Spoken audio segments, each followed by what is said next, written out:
so excited for this. It's gonna be great.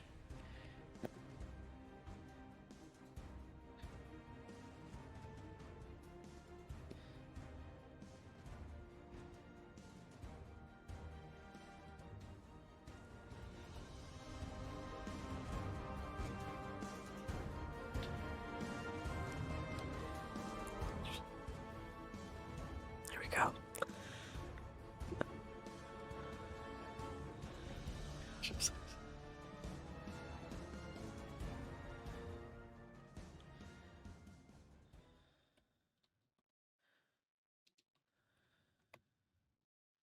What follows light and shadow is silence. That silence breaks. I am summoning you as a new age begins.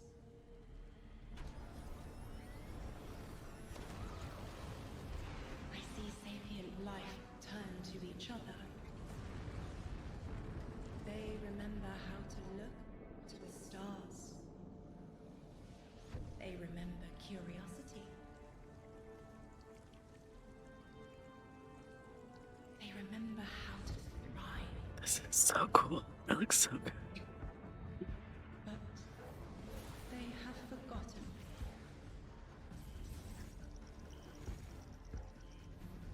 They forgot we were here long before the Traveler.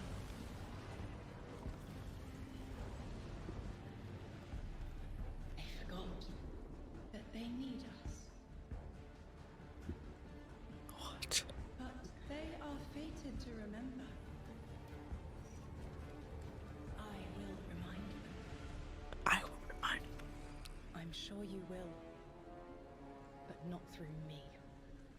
Find someone else.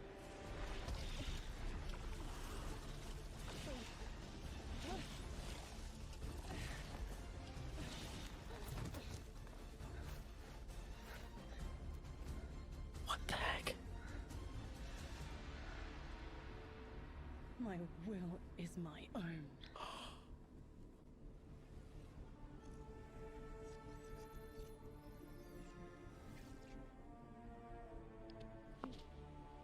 What the heck did I just witness? That was amazing. All right, everyone, hello and welcome Oh my here to gosh. Bungie HQ in beautiful Bellevue, Washington. We have got an amazing stream lined up here to tell you a little bit about the Edge of Fate and the future of Destiny 2 as well. My name's Andy. I work on the social media team here, but no need to worry. As always, I am joined by some of my amazing colleagues here at Bungie to share some of the finer details of the stuff that we're going to be getting into today. So, how about we go ahead and get into it so we can show you what we got. Starting first with this gentleman on my right and to your left is someone that you've probably seen if you've tuned into our streams before or Vidocs, the one and only Mr. Robbie Stevens, Assistant Game Director here at Bungie. How you doing? I'm doing great, Andy. It's always a pleasure to spend a day with you. Yeah, it's been a nice time, honestly, hasn't it? Yeah, Well, always. to that end as well, for anyone that doesn't get to hang out as much as we do, can you tell everyone at home a little bit about yourself and what you do here? Yeah, sure. So I'm one of the creative and game directors for the game. So that means like I'm a vision holder and I work across the entire Destiny team with people like Allison and Dylan on the couch here to chart a new course for Destiny and a new future for the game, and just incredibly excited to be sharing with everyone today of what we've been up to. Yeah, can't wait. We've got a big show ahead, so thank you for being here. Yeah, of course. And of course, as we move, pardon me, right on down the line, someone who again has also had the good opportunity to join us on these streams as well, and is now firing some finger guns like a pro. Destiny's narrative director, the one and only Allison Lures. Allison, Hello. how's it going? It's going so good. I'm here on a couch and I get to yell about Destiny with you. So Not it's a a bad good day. Yeah, honestly, I'll take that anytime I can. Well, Same. for anyone who also hasn't had a chance to yell on couches about Destiny with us or hasn't joined us in the past, Yeah. Do you mind telling us a little bit about yourself? Sure. So my name is Allison. I'm the narrative director for Destiny 2. And so that means it's the job of me and my team to make you laugh and make you cry and make you go, whoa, I totally forgot about this thing from 8 years ago. How did they remember? It's because They we're do a good job at at that. There you go. Yeah, as someone who gets to sit in on the writers' rooms, I Exactly. can doubly confirm that. They do So really We love good. having you there. So much Yeah. fun. No, seriously, thank you so much. And of course, as we move right on down the line, the gentleman there at the very end of the couch, someone who is a friend to all Guardian kind, who's known far and wide, a member of the Destiny Global Comms team here at Bungie, Mr. Dylan Gaffner. How's it going, Dylan? It's going well. How are you, Andy? Doing so well. Thank you so much for. Got to make sure to ask every time. I appreciate it. You need all the help I can get. Well, to anyone out there who may not have accosted you on the wild world of social media or is just somehow meeting you for the first time, do you mind telling us about what you do here at Bungie? My name is Dylan Gaffner, formerly community team, where we would go out, collect your feedback, translate it to the dev team, and then bring their information back to you, kind of be that middleman. Now I'm on Global Comms, so I'm going to be in more of like a puzzle piece organization stage of what do we talk about, when do we talk about it, why do we talk about it, and then just making sure we get the information out to all players. Yeah, well, we all appreciate it. Thank you for always being the voice of the player inside our hallowed halls. We appreciate it. Thank you. All right, well, now that we've kind of got the intros out of the way, let's talk about our new saga. Robbie, I'd love to start with you. What's up next in Destiny, and where are we exploring? Yeah, so our first expansion this year, The Edge of Fate, is the start of a brand new multi-year saga called the Fate Saga. And so we want to tell a story about something older. Fate Saga. Let's about the go. nature of fate itself. Are we bound by it? Can we fight it? Because before the Traveler ever arrived in our solar system, there was already space magic here, Andy. Yeah. Yeah. And so ultimately, this is a story that we're going to explore one of Destiny's biggest mysteries and the foundations of the universe itself. You're talking about the Nine, aren't you? Who Yeah. told you? I think it's Subtle, How did I you know. guess? Yeah. Lift you up. We did such a good job with this secret. We buried that lead, didn't we? Just a little bit. That's, but I mean, to that end, so who and maybe more appropriately, what are the Nine? Yeah, so buckle up. In the simplest description possible, the Nine are extraordinarily powerful beings that have been in the solar system for way, way, way, way longer than the Traveler.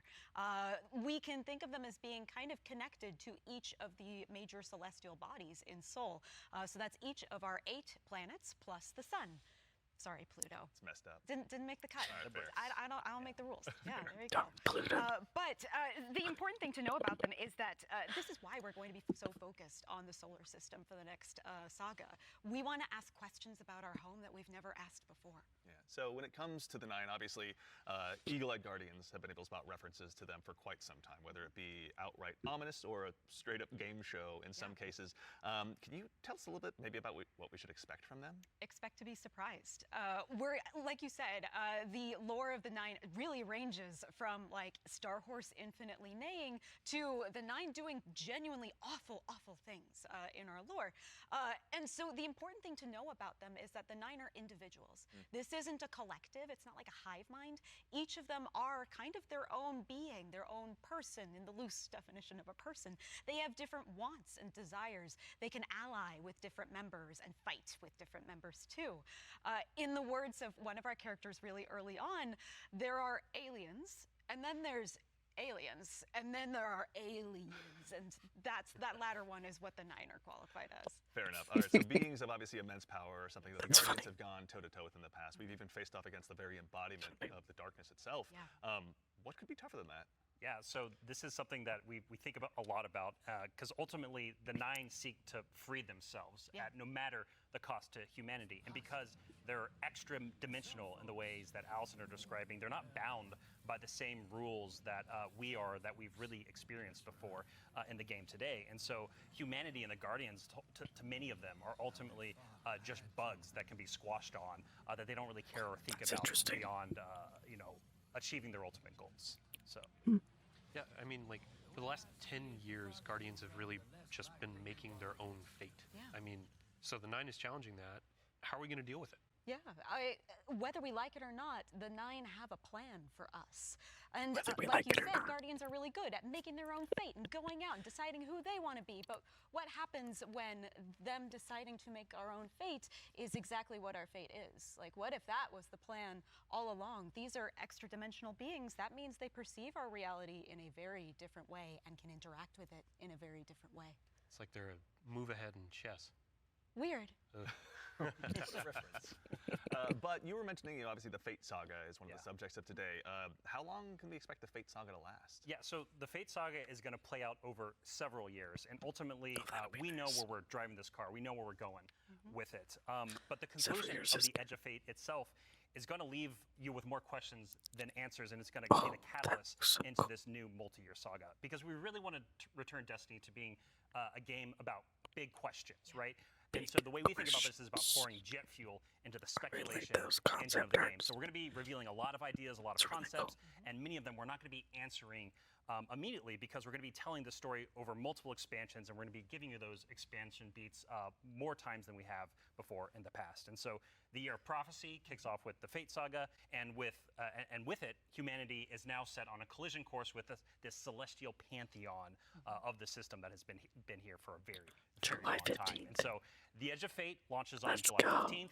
And then the second expansion of our Year of Prophecy is Renegades, which comes this winter. And then later in 2026, we've got Shattered Cycle and The Alchemist. Shattered Cycle. A lot of stuff. Yeah. A lot of The exciting games. Alchemist. And so again, the Edge of Fate is just the beginning of this long journey of this awesome vehicle that's we're all jumping into and driving together, and it's going to take us Year to and some a new places. worth of content. So with regards That's to awesome. the Edge of Fate right here in front of us, you were also nice enough to bring the class something today. You've got some gameplay with you, Oh right? yeah, we got some clips. Oh, yeah. Yeah, we should show those off. It's a doozy. Let's check it out. Like the present. Let's Let's go. check it out.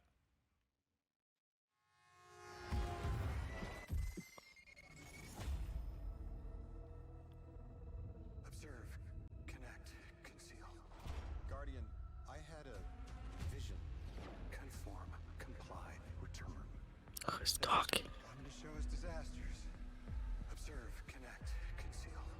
I'm not human anymore. Return, conform, comply. No one else should know what this feels like.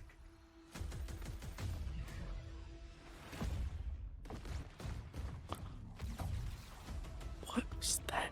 I need it. I need that machine gun. Enough. Terminate your following. suspicion, Commander. Remove your scornful blindfold. Who's in score? I can't tell. Wait, those just have strands.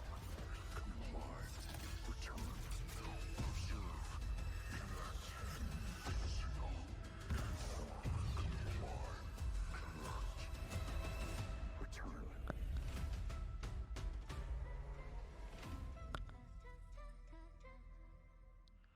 Oh my gosh, that looks amazing. I'm so freaking excited. All right, that gives us an awful lot to go ahead and continue to dive into. Holy cow. And here to help us go ahead and explore a little bit more of it, everyone, you probably noticed we've been joined by someone new here on the couch. We are privileged to be joined by someone who's the originator of perhaps my favorite all-time Destiny emote, the one and only Dave Samuel, art director here at Bungie. Dave, how's it going, man? It's going great. Thanks for having me. Absolutely. For anyone who maybe for some reason somehow doesn't have that emote in their collection or hasn't seen you in a past Vidoc, do you mind telling us a little bit about what you do here at Bungie? Yeah, I'm art director on Edge of Fate. I work with the art team to visualize the narrative and design and kind of bring it all together. It's a lot to bring together. Thank you very much for being here today. Yeah. So with the Edge of Fate, it's obviously the first expansion in the Fate saga. Allison, I'd love to start with you, actually. What can you tell us about the Edge of Fate? The Edge of Fate begins with an invitation, and we are invited, along with a very specific group of people, to a location, to a moment in time, for a very specific reason. Very specific purpose. Very specific reason and purpose, yes. And the place that we're going to is called Kepler. And so you may be saying, now, Allison, hold on. Hold your horses You read my 1 mind. second, Yeah. because the Kepler I know is the one that's way outside of our galaxy. What do you mean we're going to Kepler? And I say, like, dear friend, didn't you know, if you look inside in Destiny's universe, the Oort cloud at the edge of the solar system, you'll find a little planetoid that also happens to be named Kepler here in the world of Destiny. And that's where we're going, to Kepler. Super exciting. And this is kind of a, Robbie, we were talking kind of before the show, this is like like a first taste of something new, right? Yeah, so what you're seeing here is us just trying something new. We're expanding the universe of Destiny, creating new mysteries to uncover. This whole destination is about exploring a labyrinthian world that took inspirations from things like Dreaming City, exotic missions, dungeons, like and how it bringing looks it so all far. through It's a pretty interesting to me. Metroidvania expired experience. And so at the heart of all of this, at the heart of the Edge of Fate, is a player-driven exploration and discovery of an exotic world with brand new abilities. So actually to even just maybe dig a little bit deeper, like how is the Edge of Fate going to be different from past expansions that we've made for Destiny? Yeah, Wait, so at the did he global just say scale, brand when new we're abilities? speaking about expansions in the Year of Prophecy and the formula of Destiny expansions going forward, first off, we're doing 2 expansions a year instead of just 1. And think of each of these expansions as a little bigger than something like a Rise of Iron. from D1. And so a both of these year. expansions Let's go. combined are going to be even more expansion content than we've done in the past. And by delivering 2 of these a year, we're upping the pace of major world and story events that really matter to players and are going to be pushing the Fate saga forward. And so we're trying radical new things with each of these expansions. And so alongside this new destination of Kepler, this exotic world that players will explore with brand new abilities, we also have world tiers. And world tiers allow you to take on a higher level of challenge on the destination in order to extract some of the best loot within the release. But what's cool about world tiers is as you play through the mainline story and you play through the first couple of world tiers, you're going to unlock later world tiers. And as you're claiming these abilities, as you're exploring the world more, as you're discovering more within the release, you're putting these puzzle pieces together and you're figuring out how to solve all the mysteries on Kepler with different ways. And so you might play a puzzle in one way, a mission in one way, and when you're in these higher world tiers in the post game, you can start to solve these problems in different ways that you couldn't before in the original playthrough. And so alongside all of this, we're also going to have a ton of quest content that we're rethinking about how we use within the game. And so on Kepler, there's some non-linearity within the destination itself. Nice. And so with a lot of our side quest content that is related to the critical path, but you don't have to play it. It's there for you to explore. It's driven by your discovery of the world. You're out in the field, you discover something and you pick it up, and it's going to help you explore the characters in the world of Kepler more and go deeper on that story. And so, yeah, again, this is all about us just looking at the formulas that we've been building in Destiny over the last 10 years, and some of them are really strong, but they're due for some experimentation and some radical changes. And so just want to know what that's the new what you're abilities seeing are, for the first taste or of what they mean by that. Yeah. I love everything you just said. I was a little distracted by some of the gameplay we were showing, like exotic sniper rifle, I think I saw, kind of recognize that. Oh, yeah. Some enemies with a couple really cool twists, like, okay. Yeah. But then also there was a guardian that turned into like a lightning ball. Yeah. Yeah. So That looks amazing. So there's multiple new No abilities laugh, that that's your more players locked are going to down be and able not to discover Victor. on Kepler that's going to make them navigate and look at the world in different ways. But the one you're talking about, Dylan, is we see it as our premier ability, the crown jewel to release, and that's called Matterspark. And Dave has joined us, and he's helps us take the vision of the narrative and the design and the art and smush it together in amazing experiences. And so I think Dave should talk to us more about Matterspark. Yeah, please. Yeah. So there's this new source of energy on Kepler, this strange dark matter. So the Guardian binds itself to the dark matter using the arc powers within. You can think of the dark matter as like a medium, and the arc as this catalyst that will allow you to completely change form. Transforming into Matterspark lets you squeeze into tight areas, race around areas, jump over stuff, and it also allows you to turn into this basically electric rolling ball of death, jolting and shocking enemies that come across your path. So obviously, one big part movement, one big part combat, but I mean, even just in addition to that, to look a little bit, wider, like how did the Matterspark Ball kind of influence the world that we're going to be inhabiting? Yeah, the team really had to rethink what it means to build a destination with these abilities in mind.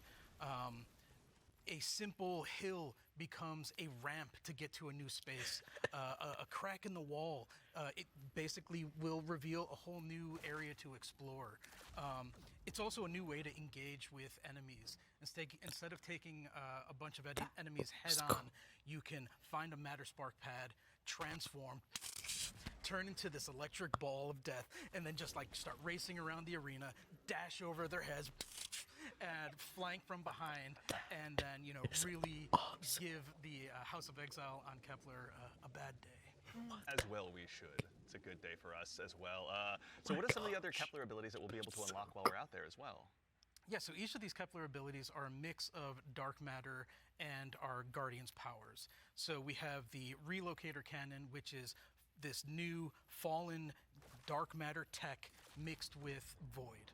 This is going to allow you to bypass laser walls, use these cascading relay networks, and just basically teleport around the world. Another ability that we have is Mattermorph. This is dark matter mixed with strand, allows you to manipulate the environment. You'll be able to basically push and morph and move geometry to create bridges, open up doorways, and then also reveal secrets and new opportunities. Yeah, so what's really important about what Dave is describing and when we're thinking about building this world, It's it was all about like, beautiful. here's this new tool to navigate and see the world in a different way and solve little puzzles and mysteries throughout the missions, the free roam, and the quest content, and beyond. But also what was really important to us is that we lean into Destiny's first-class ability gameplay. And so with Matterspark, like Dave is mentioning, you're jumping, you're dashing into enemies to destroy them, you're doing giant explosions with them. With the Relocator Clan, and you're just blowing everything up with void explosions and graviton lance style like little secret projectiles. And then what's really fun about Mattermorph is you can just be like throwing these strange shurikens basically to just like delete an encounter before you then like start to morph the environment around you and move to the next area. And so it's just really exciting I'm incredibly excited about watching players just like solve puzzles and fight encounters in ways that like we don't even expect yet, and see how they take on the destination. And just like I really want to emphasize, you're going to be upgrading these, and when you get into especially the post-game experience, it's going to there's something unlocks with Matterspark that really changes the way that you can play through the entire destination. So when we're talking about dark matter, Yes. we have darkness abilities like Strand and Stasis already. Like, how is dark matter different? Yeah, so dark matter and darkness are two completely separate things. They're completely different things. But dark matter does exist in our world. In the world of Destiny, we know it as being tightly connected to the Nine. It's what the Nine are actually made out of. In our world, dark matter is invisible. You can't really see it. And it wouldn't be very fun to make a destination where there's an invisible thing that you can't actually see. So lucky for us on Kepler, there's a bioluminescent microbe that allows us to see all of this substance that's impacted this world so much. It allows us to see how it's impacted the plant life, how it's impacted the behavior of the peoples that we're going to encounter. And we can see how it has been able to bring these things that are kind of unstuck in time into this current location. I do have to put on my drifter hat for just a second and, like, what does it smell like? What does it taste like? Yeah. Dark matter smells and tastes like bleach and math. Yeah, it's true. Cannot wait to get that chip flavor. Yeah. Get it with a sandwich today after. It's zesty. Yeah, should be good. Actually, so on the topic too of stuff in the trailer as well, we heard someone talking there. Can you tell us who that was? Sure, that was Lodi. Lodi is a new character that we're introducing in Apollo. Not in Apollo, we're introducing him in The Edge of Fate. Yeah. I want to give a special shout out to Brian Villalobos, who portrays Lodi and does a spectacular job. This character is fascinating. He's kind of a fish out of water, but the fun thing about tropes is to kind of put a twist on them, right? So what if that fish that we pulled out of the water was the most qualified fish to be pulled out into the air? Down for anything. It's down for anything. And yeah. what if that fish was kind of made to be pulled out of the water? I don't want to give away too much because this character is way more fun for the players to figure out what his deal is. But I will say that Lodi is very, very far from home. Very fair, very exciting. So, I do have to call out, too, before we started this, you and Robbie were talking about how Lodi is like a notice me character. Oh, yeah. Robbie wanted a senpai. I did. Yeah, I wanted someone that I just wanted to spend a bunch of time with on this new adventure we're going on. Yeah, a friend that we can look up to. Yeah. right, yeah. Notice me. Notice Notice me, me. Lodi. Yeah, of course. He It will, writes he will. itself, or rather, Allison does. So, with regards to the characters as well, so is it a whole new cast of characters in the Edge of Fate? No, we're going to see some new faces like Lodi and other characters, but we're also going to see some familiar ones too. Ikora is here. The stakes are high enough that she's here investigating what's going on. And as it turns out, in one of our major mysteries, she's kind of at the center of it. She was invited here, as was Lodi, same as we were. All of it's kind of tied together. Very exciting. So, the way, if I can, No, no, yeah, please. no, yeah, please, like yeah. the way we think about this is about all these characters, their fates are intertwined in some way. There's these puppet masters that have been pulling the strings for a very, very long time in order for everyone to get here at this moment. And so as a guardian and these characters involved, they're going to have to decide if they're fight your fate. Like that's what we think about. For these individuals, that's what they're going to have to go through and determine about how they can stand up to this new conflict that is surrounded by the Nine, definitely gonna because fight her they are fate. fated to be That's here. just how And she what does is. that mean for them, and what does that mean for their future and the future of Soul itself? So So with regard to these new characters and this world we find ourselves in, was there anything about that setting, or in particular, that really influenced the creation, rather, of this world that we're going to be inhabiting? Yeah, I'll give you a list of fun facts. First off, if you've been paying attention to Destiny over the last week or so, you already know that there's been people on Kepler for a long time. That's an old-ass computer that you were putting those numbers into. We also know that the Vex are here. They're studying the Nine because it turns out the Nine can do something that the Vex can't.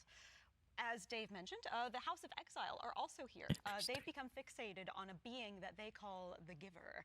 And kind of most importantly, the dimensionality on Kepler is really thin. So the 3 dimensions that we can know and see and touch are very close to the realm that the Nine live in. And that means some things from Earth's past have been yanked into Kepler's present. That's cool. Yeah, I mean, so we've been talking about invitations throughout this, and we need to call out an invitation that's actually going to be waiting in the game after this is over. Ride of the Nine begins today. Yeah. So I believe we have a trailer to show. Yeah, you were nice enough to bring a trailer along. I'll go ahead and give it a look really quickly. Yeah, let's do it. Yeah. I'm excited for that too.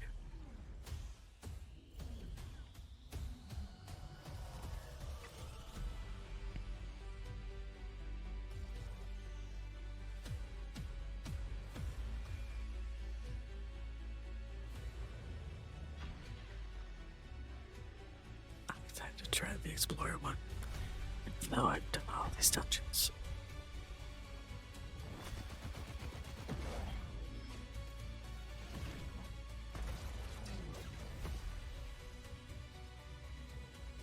What is that? I'm just one of the revised weapons. It just looks so pretty.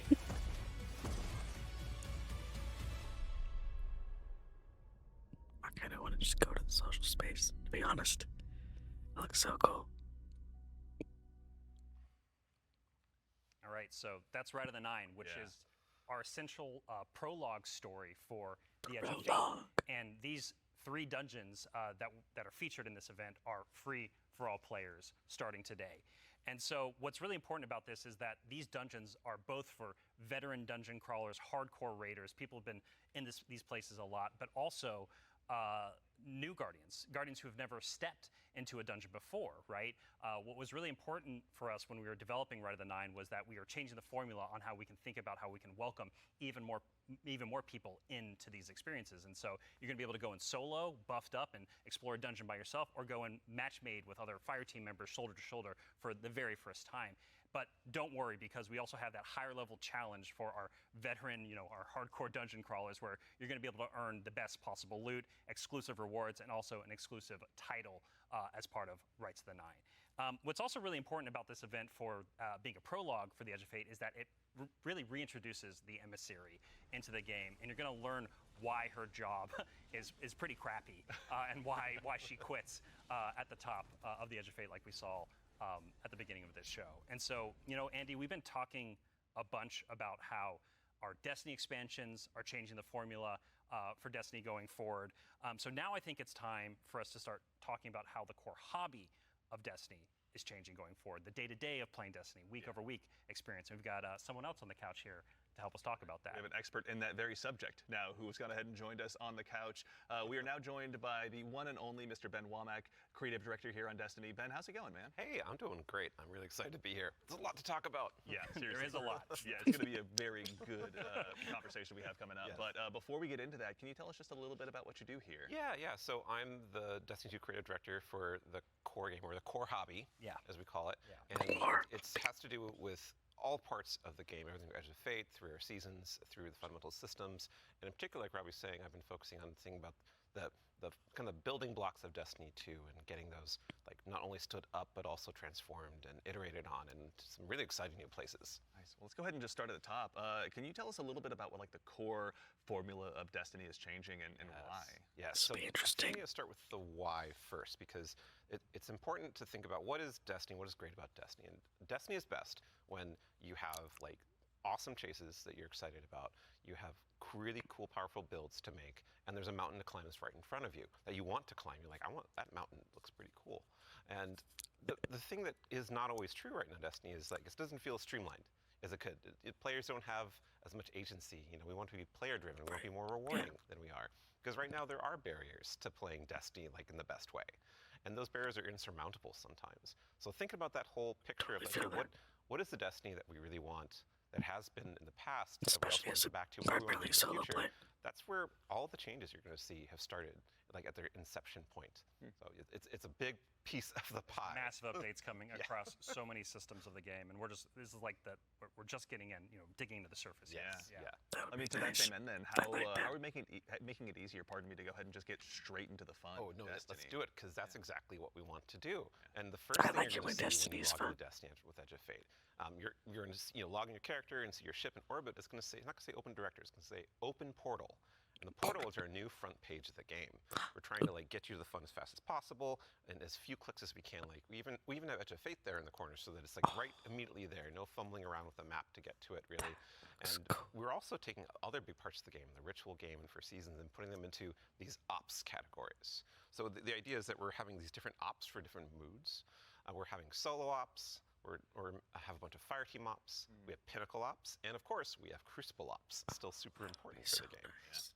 I mean, to start up at the top, can you tell us a little bit more about what solo ops? Oh yeah. entails? So solo ops is exactly what it says on the tin. It is a bunch of activities that are made for solo players, and the conception point of that was we want to make Living activities in for that. players who It's like like have a smaller amount of time that they want to play in, and they don't necessarily want to have like dependencies on other players, but they still want to get in there and play for 10 to 15 minutes and get some real progress. Yeah, get some loot. Yeah, get some loot. Yeah. Get some loot and get your character forward and feel like, yeah, no, I played some Destiny and that was great.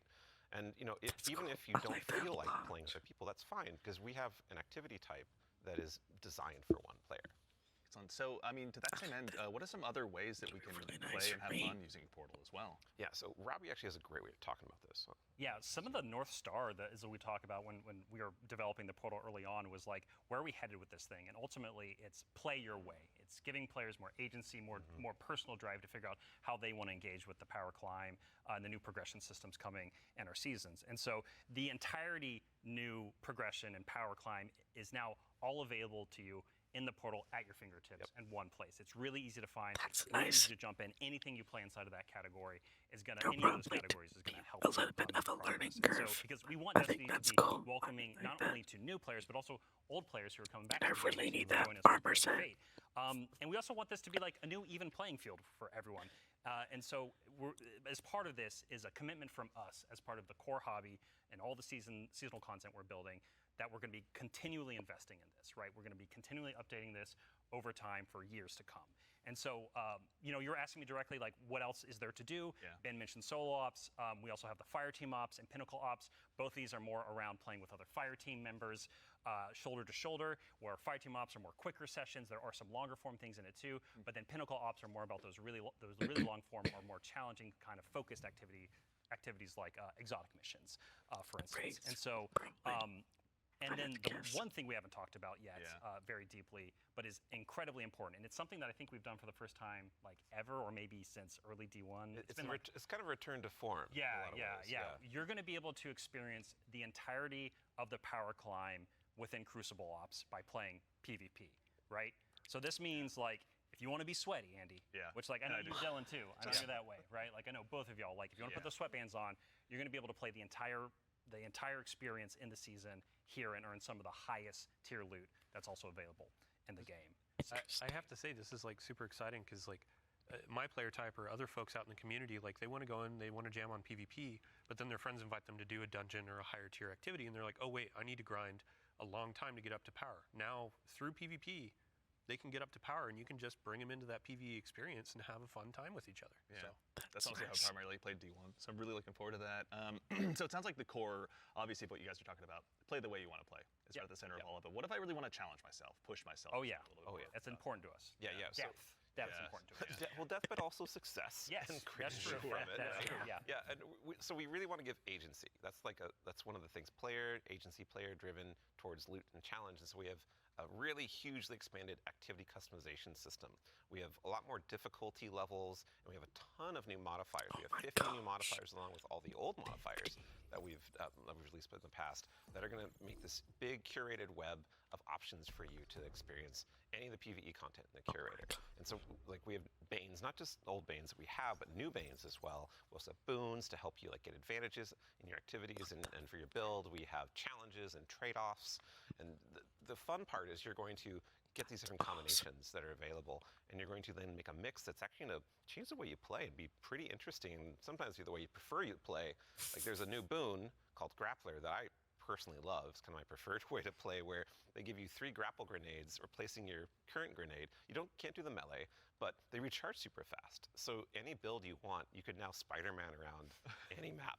It's actually super fun. It's so fun. Yeah, and I mean, like, what's at the heart of what Ben is talking about is what we kind of call the virtuous cycle, right? Where you're going to be crafting your build, tinkering with the activity, looking at like how you can earn a higher tier of reward by taking on higher challenge. And as you earn better loot, you're looking towards that next mountain to climb just ahead of you all the time. And so this is really about how far you want to push yourself upwards within the portal itself. But also, we also are thinking about the people, and that's the depth, right? That's the depth of the challenge that we're talking about. That's also, but we're also thinking about the people who don't have as much time to play with like solo ops, and also if you're scared of modifiers or you're scared of customizing these activities, or you just don't feel like doing it. Yeah, no, that's a great way to describe it. Thank you. We have a bunch of quick play options, right, Ben? Yeah, quick play options, and we actually have matchmaking and Fireteam ops. Oh, and we have Fireteam Finder. And so you're able to like really choose kind of what you're in the mood for. Oh yeah, we technically have matchmaking across every activity that exists. Except for solo ops, because that's solo. Right, But yes. Otherwise, but in the fire aside teams from and that pinnacle ops, it's everything. Yeah, you'll have options to play by yourself or with other people. Oh, actually, a really fun part is you can play a strike by yourself as hard as you want it to now, true, yeah, which is really fun. Yeah. Well, you're talking about like all the different builds and combinations. I think at one point you were saying around 50 exactly or what something I've like wanted that. for Those apply 50 new ones. So it's My like you gosh. can take those into I could solo do a ops. strike Like, we're talking by about this being myself. kind of leisurely, bite-sized activity. But if you want to take it and say, I Fight don't want on Weenie Hut Jr., I want like esoteric level solo hardest thing in the world. Like Esoteric customers shout out. can do that. You can just do it from the very watch start like if you really all of want his to. Destiny And videos. Depends on how deep you want to go. Yeah. Really. Yeah, and the point is that you're going to like stretch that far, and we want the reward to feel like worthwhile. Yeah. And, Yeah, you want to feel like as you're pushing yourself, you are rewarded for it. That is something that's really important to the vision here for the portal. Yeah. Rewards, huh? Rewards. I like There are a lot of rewards, Yeah. aren't there? It's funny you mentioned it. Yeah, we've got Banes, boons, modifiers, but let's talk about gear for a little bit here. Yeah. What's changing about loot, and why should Guardians care? Yeah, so like talking about chases and mountains and builds, like gear's at the center of all of that. And we actually have 2 giant gear changes I'm gonna like put in 2 little buckets for us to talk about. Yep. The first one is Armor 3.0. And the next one is gear tiers. And so like talking about Armor 3.0 first, we are probably making the biggest change ever since Shadowkeep It's around huge. the system. It's Yeah, enormous. It's a huge change. Yeah, so like we're adding set bonuses, which is a long requested feature for all the new armor that you're going to be able to get at Edge of Fate good, launch. 'cause And I'm wearing we're redoing some all the set stats usually. on armor. They can now like exceed 100. Go beyond 100. Go beyond 100 Yes, for I like extra everything bonuses. Yep. And we're going to, every single piece of new legendary armor that drops is going to have all the energy filled in, so you can build crafting right away. And it's going to essentially like, there's more features actually that I could talk about, but I don't think I'm allowed to. Is really cool. Well, something that we can talk about too. You We have mentioned to gear be able tiers to as well. explore. Yeah. Let's talk about that a little bit. Yeah, so gear So- tiers are very exciting because every single legendary weapon and armor that you can get is going to have 5 gear tiers, starting from 1 going up to 5. And like we have a 5 gear tier 5 piece of legs armor on the screen right now, and you can see that like this is like looks really cool with the iconography, but it also has a ton more stats. And oh look, what's that? Yeah, what's going on with the energy there? Yeah, the energy. Ben? Yeah, the energy says 11, Ah, and that's it's true. 11, yep. Not a typo. Like energy is going to 11 for higher tier armor. And so if you want that for your build crafting opportunities, it does like give you some new options you never had before. You're going to have to challenge yourself to get more higher tier armor and keep on going to get yet more higher tier armor to get those options. Yeah. And this is also not something that's just relegated to armor, right? When it comes to weapons, they're obviously getting their own refresh as well. Yes. I mean, what's Destiny without chasing some? You read hot my mind. weapons? Yeah, like weapons seriously. are part of the It's player very true. identity. You know, some people like have a gun that they love. You And got fashion, and then you have gunplay. that's right? true, though we Exactly. do have fashion for your guns a bit. Hey. Well, so because once you reach tier 5 for your legendary drops, you're going to be getting tier 5 weapons, and those have unique shader treatment. It's like essentially a completely different look that's going to immediately identify it to you and others that this is the highest tier gear of this drop that you can get. It's going to show on the weapon. It's going to show on the icon. It's even going to show when you kill enemies with that weapon. So there's unique kill effects for tier 5 weapons that you can turn on or off if you don't want it, but your gameplay will like show that no, yeah, the weapon that is being used is like the highest tier you can get. Yeah, Giver's Blessing, which I think we have on screen right now. This is one of the Kepler auto rifles, and I cannot put this thing down. Oh, so good. Yeah, when we're playing through the Edge of Fate right now, and it's what's really exciting about it for me is that like when you see that tier 5 weapon, you know immediately that's better than like a tier 3 or tier 4 weapon that you have, right? And I think that's when we talk about making Destiny easier to just jump in, find the fun, make it accessible, but also create more depth. You know, this is what we're thinking about. It's like how can we just make immediate, like you understand, like okay, this is probably better than the thing I have right now, depending on what gear tier it is. Yeah. I mean, that's a good example of how much time and effort is being put into these game systems to make them more like approachable. Change can be scary. There's a lot of change that's about to come to the game. We're Armor 3.0, we have so many new boons, we have a bunch of new stuff.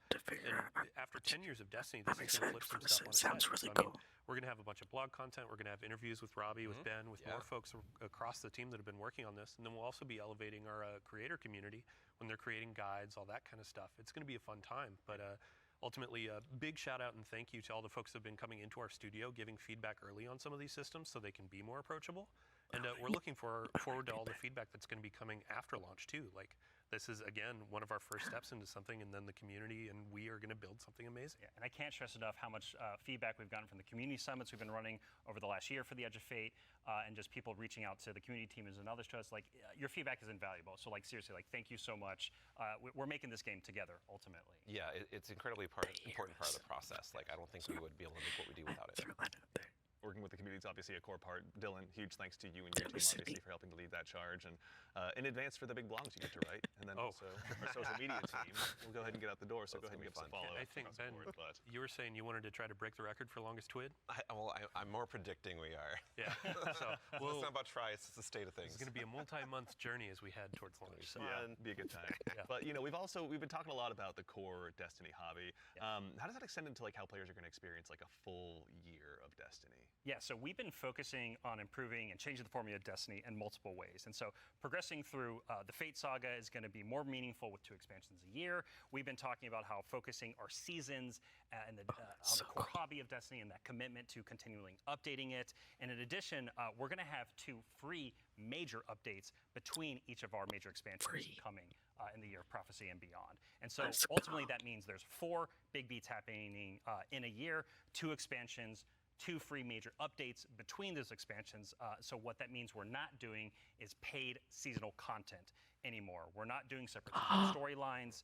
And this also means we're not building a bunch of activity content that basically just goes away and is less meaningful to the game after 3 months. So we're instead focusing all of that effort that used to go there instead into building up the core hobby of the game so the core hobby stays fresh and exciting, you know, year round. And so ultimately, this means no more paywalls for seasonal content, and also these major updates themselves that I'm signposting around right now. The size of them roughly and the inspiration for them we're thinking about is like Into the Light.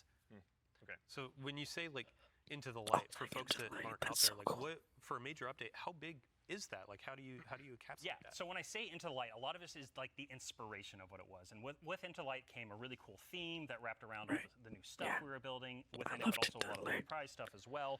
And also, you know, with it came Onslaught, a new type of activity. It came with prized exotic missions and a rethinking of how we could do like a rad style event, a raid event with the Pantheon. And so for our first major update coming a few weeks after the Edge of Fate launches, we've got Ash and Iron. Right? And so with Ash and Iron, we're going to be returning to the Plague Lands. Returning to the Plague Lands. It's going to happen. Baby. And so that story is going to pick up from where we left off from the Edge of Fate. And with it, we're going to have a new activity called Reclaim, a brand new exotic mission, new types of pinnacle ops entering that for the first time, as well as, of course, what's Destiny without loot to chase. We've got new gear, new rewards, and 2 new exotic weapons as part of Ash and Iron as well. And again, this major It's update hard, it's and the hard, season, all the seasonal content going forward is free for all players. All the activity content that exists in the portal, that's free to play. Very nice. So so we can actually go one quick layer two deeper on seasons as well. What are some of the cool things that we're going to be able to do with the season that's launching get off. alongside the Edge of Fate? Yeah, Ben has been working on this space for the team for a while now, so I'm going to kick this one to him. Yeah. Yeah, so we're trying to make any time the best time to hop into Destiny. Yeah. You know, and one of the ways we want to do that is we want to invest in events that are like accelerating the game and enhancing every part of the game, but also bringing new cool stuff. And actually, we've been working on this so long, we actually have some new cool stuff coming before the Edge of Fate. It's a special little treat. Yeah, special little treat. So Like what? this Friday, you can play a little event, maybe you've heard of it, called Heavy Metal, which is Tanks versus Briggs, a new PvP. That's coming Friday. Super fun.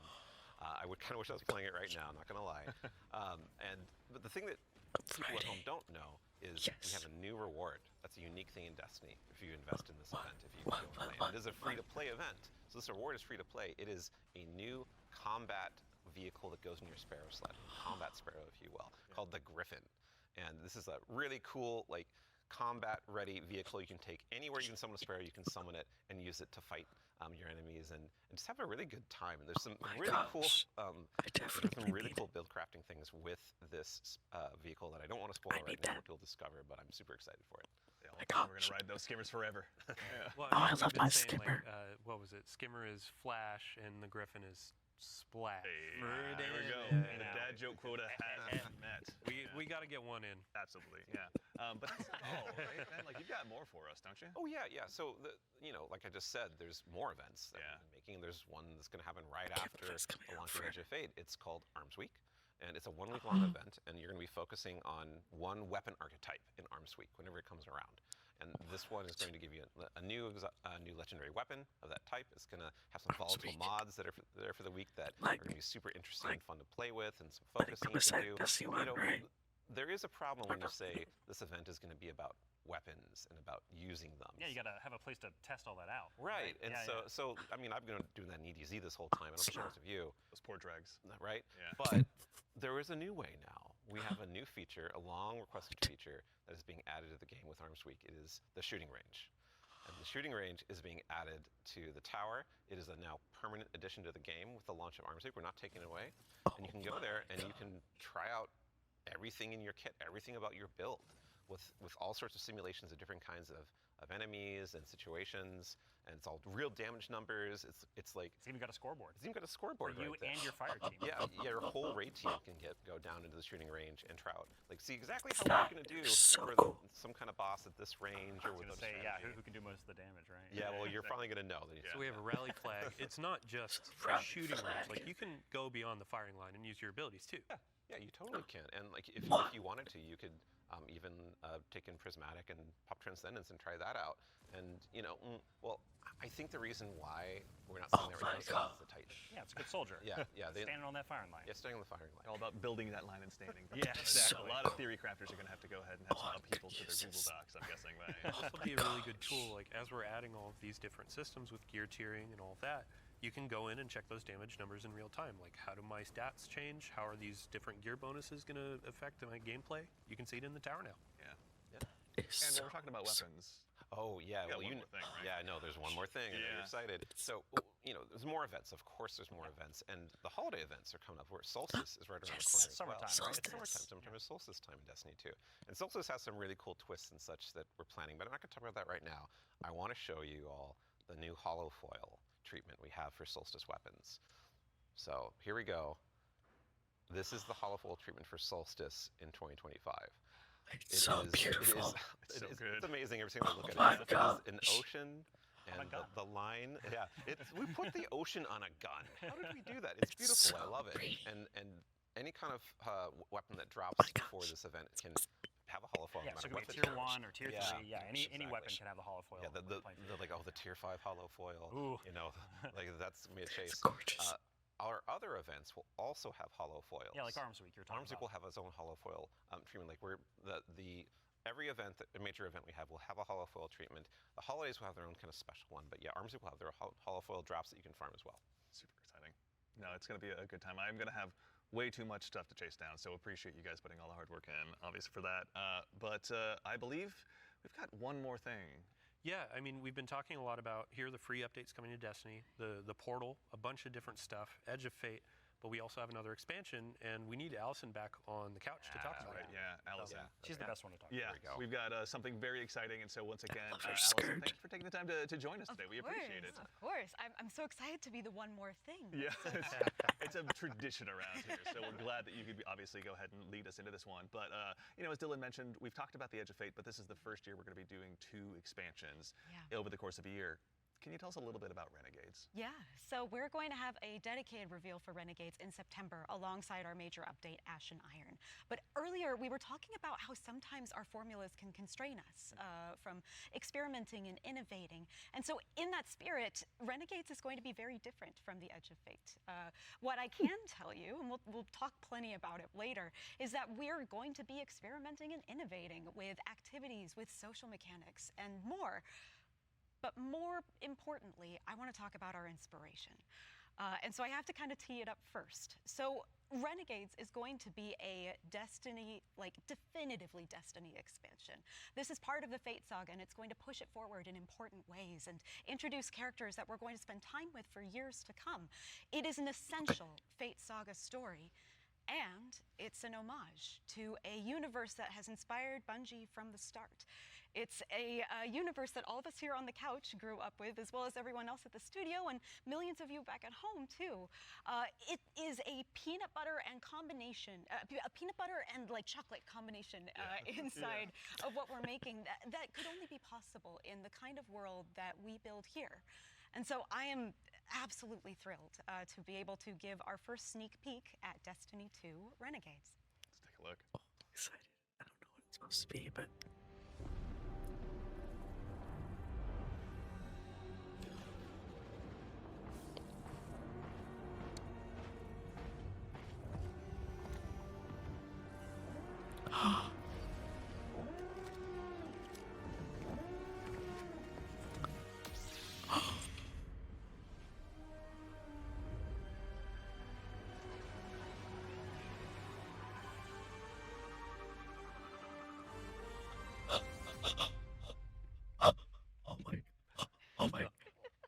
my gosh. Okay, Robbie, what did we just see? Lightsaber. Yeah, so that's Renegades, Sorry. which is coming out this December. And to really drive it home here, Renegades is a one-of-a-kind Destiny experience, right? And just like we on the Destiny team have taken inspiration from other genres like dark fantasy or cosmic horror, Renegades takes the space western vibe and aesthetic that is Star Wars, and it puts it through that Destiny lens. And ultimately, it's created a new lawless frontier that is emerging within Seoul. And so, like, we're so excited to show Renegades off a little bit today, and to be talking about it more in the future in September alongside the free major update with Ashen Iron. But right now, today, we're focused on Rite of the Nine and what's right around the corner with the Edge of Fate. Absolutely. No, I heard a lot of calendars get marked just now on September, but Hopefully. no, super excited to share more of that in the future. But that actually leads us to the conclusion of today's show, which again, we covered a lot. There's been a lot today. Yeah, There's this is a quite a big few show, things. Yeah. honestly. No, we went through a lot of it. So let's go ahead and quickly double check. We obviously went through, and the Year of Prophecy, pardon me, is going to go ahead and kick off on July 15th. And this kicks off a brand new multi-year Fate saga and our new focus on the core hobby of Destiny. The first expansion, The Edge of Fate, is going to be launching again on July 15th, as I noted, with its raid launching on July 19th. Okay, hold up. Yeah. So you're going through a lot of information. We already covered that. Oh, yeah. But like, you can't just sneak in a raid date. We have a new raid coming with the expansion, July 19th. We're going to have a bunch of blogs. We're going to have rules, regulations, all that kind of stuff for our raid race. Of course, we invite everybody to come in, try to go for that world first title. And yeah, I mean, just stay tuned for more details. We're not going to spoil anything. It's a raid. We got to keep it secret. Yeah, absolutely. Yeah, everybody mark your calendars. Yeah. Bungie.net is the place to go ahead and learn more. And again, follow our social media channels. Do us all a favor. So in addition to that, again, as we noted, Ashen Iron, our first major update, will be launching on September 9th. Renegades, very exciting. We'll be launching in December. And then keep an eye again on our social channels. We'll provide all the updates once they're available. But as far as today goes, the Edge of Fate and the entire Year of Prophecy pre-orders are available starting right now. Now, pre-ordering for starters, the Ultimate Edition will go ahead and unlock the New Land Beyond. New Land Beyond, that exotic sniper. Ooh, I can't wait, man. I can't wait, honestly. That'll be unlockable in addition to several other goodies. And also, we've also got a collector's edition that'll be available. You can see here on screen, it will be coming with an awful lot of very cool stuff, including this cool statue that you may have noticed here that's been sitting with us on stage. This is one that you can go ahead and add to your collection as well, but that's Oh my not gosh, that's so Is there, Allison? We got the writing team got a little excited on this one. We put a lot of lore goodies into love into the lore. collector's edition. So like that weird metal thing, that weird envelope. Boy, weird. Wonder what's up with that. Just decorative You should points? probably read it. Yeah. Anyway, we're gonna do a dramatic reading as soon as Yeah, we should go downstairs immediately after. It's this. really Oh yeah, right okay. after this. Count me in. And then again, too, as far as today goes, Rite of the Nine. This is the essential prologue to the Edge of Fate, and like all of our events moving forward, it's going to be a free to all players. So make sure and go ahead and check that out when that arrives. And before the show wraps up, make sure and stick around for a little bit longer. We're going to be rating our good friend Sammy Cat as well. So go ahead and give her a follow. Tell her we said hello in chat. Pardon me. If you have any Twitch Prime subs or anything like that, go ahead and do us a favor. Drop it over there and check out her stream. She's going to be having a good time. But that concludes it for us here today. So for starters, huge thanks to my teammates here for joining me. Thank you, Andy. Thanks for having us. Absolutely, yeah. Robbie, Allison, Dylan, Oh my of course. gosh, I'm so excited. There we go. We got Ben, and of course, Mr. Dave Samuel. Thank you all so much for being here today. And then, of course, to the crew that puts all this on. Thank you, everyone. This doesn't happen by accident. Thank you all so much for all of your hard work and dealing with me on these last couple of days. And of course, to everyone at home, to all of our guardians out there in the community, thank you. It's a tremendous privilege to get the opportunity to share what we've been working on early, and it matters only if you guys show up and join us. So we really appreciate it. We hope you enjoyed. And otherwise, in the meantime, until we see you again, take care of yourselves, take care of each other, and we'll see you all Starside. Oh my gosh.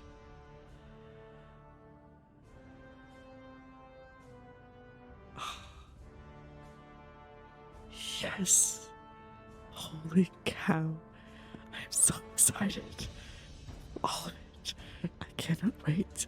I will be here, especially for Renegades, because I love Star Wars. Holy crap. I'm so excited.